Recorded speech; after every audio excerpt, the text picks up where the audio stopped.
तो दोस्तों यहाँ पर अच्छी बात यह है कि भारतीय नौसेना के पास बहुत ही जल्द 3 की संख्या में नए और ऑपरेशनल एयरक्राफ्ट कैरियर होंगे। यानी आने वाले 10-12 सालों में लगभग 3 एयरक्राफ्ट कैरियर कंप्लीट हो जाएंगे। आईएनएस विक्रमादित्य को हम लोग रिटायर कर चुके होंगे। एक होगा आईएनएस विक्रांत 1, आईएनएस विक्रांत 2 और एक होगा हमारा सुपर कैरियर जो कि लगभग 60,000 टन डिस्प्लेसमेंट क्षमता के साथ आने वाला है।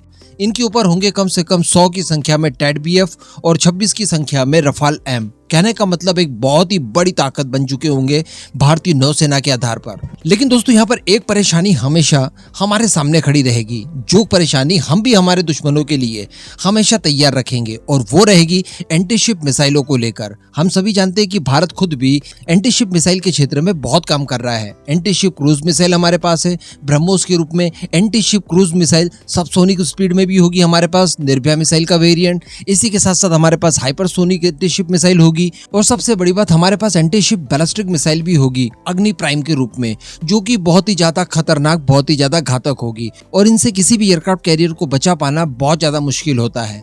तो यही सारी समस्याएं हमारे सामने भी होंगी, क्योंकि एयरक्राफ्ट कैरियर नो डाउट बहुत सारी ताकत को लेकर चलते हैं, लेकिन उनके पास अपनी कोई विशेष ताकत नहीं होती।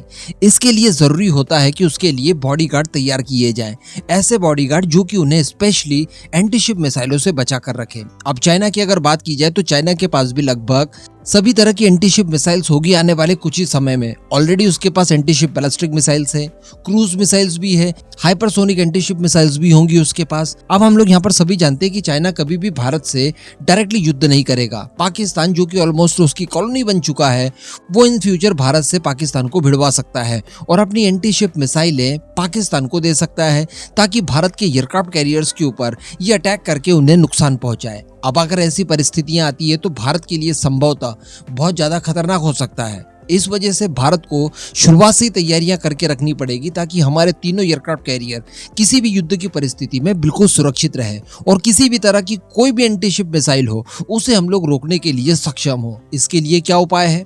Obviously air defence systems. इसलिए बताया जा रहा है कि भारतीय नौसेना के पास मल्टी लेयर में एयर डिफेंस सिस्टम्स होंगे। यहाँ तक तो ठीक था, लेकिन अब बताया जा रहा है कि भारतीय नौसेना के पास बीएमडी सिस्टम का भी कवरेज होगा। जी हाँ, बीएमडी सिस्टम का फेज 2 भारतीय नौसेना के एयरक्राफ्ट कैरियर्स की रक्षा करने के लिए एक सुरक्षा छतरी प्रदान करने वाले हैं। हम सभी जानते हैं कि जो फेज 1 है बीएमडी का, वो ऑलरेडी तैयार हो चुका है, उसका कई जगह पर डिप्लॉयमेंट भी कर दिया गया है और जो फेज 2 है वो इस समय चल रहा है। फेज 1 की जो एड-1 मिसाइल है उसका कुछ ही समय पहले हम लोगों ने टेस्ट किया था, टेस्ट पूरी तरह से सफल रहा था और इस समय बीएमडी फेज 2 की दूसरी मिसाइल के ऊपर फैब्रिकेशन वगैरह का काम चल रहा है। एड-2 मिसाइल जिसका नाम रहेगा, ये एटमॉस्फेयर के बाहर और अंदर किसी भी तरह की बैलिस्टिक मिसाइल्स को मार गिराने में पूरी तरह से सक्षम है। फिर चाहे वो मिसाइल्स 3000 किलोमीटर दूर से आ रही हो या 5000 किलोमीटर दूर से आ रही हो, उन सभी का पता लगाकर उनको सटीकता से मार गिराने की क्षमता रखती है। और सबसे बड़ी बात निकल कर आ रही है कि इन्हीं से हम लोग हाइपरसोनिक मिसाइल्स का भी काउंटर कर पाएंगे। अब इसके लिए हमारी दरअसल प्लानिंग क्या है नौसेना की, ये जान लीजिए। सबसे पहले तो कुछ ही समय पहले मैंने आपको एक वीडियो बनाकर बताया था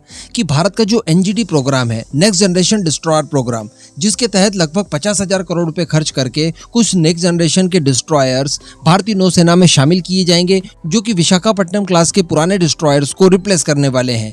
ये नेक्स्ट जनरेशन होंगे। इनके अंदर ब्रह्मोस मिसाइल इंटीग्रेट की जाएंगी, ब्रह्मोस 2 की जाएगी, इनके अंदर एमआरसीएम होगा और इन्हीं के अंदर बीएमडी सिस्टम्स भी होंगे। जी हाँ, और बीएमडी सिस्टम्स के ऑपरेशन के लिए प्रॉपर इसके अंदर डीआरडीओ द्वारा तैयार किया गया एईएस रडार सिस्टम भी होगा। और ये जो एनजीडी प्रोग्राम है नेक्स्ट जनरेशन डिस्ट्रॉयर का, इसमें और ज्यादा समय लगना भी नहीं है, क्योंकि 2024 में इसका फाइनल कॉन्फ़िगरेशन तैयार हो चुका होगा।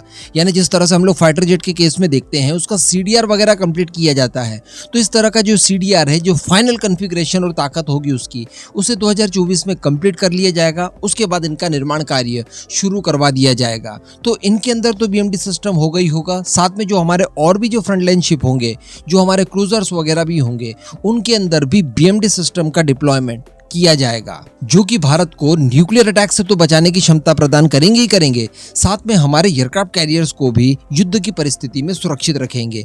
उसके बाद फिर हमारा दुश्मन एंटीशिप बैलिस्टिक मिसाइल से वार करे, एंटीशिप क्रूज मिसाइल से वार करे या फिर हाइपरसोनिक मिसाइल क्यों ना ले आए, इन सभी का सामना हम लोग बड़ी आसानी से हमारे एयर डिफेंस सिस्टम्स के माध्यम से कर पाएंगे।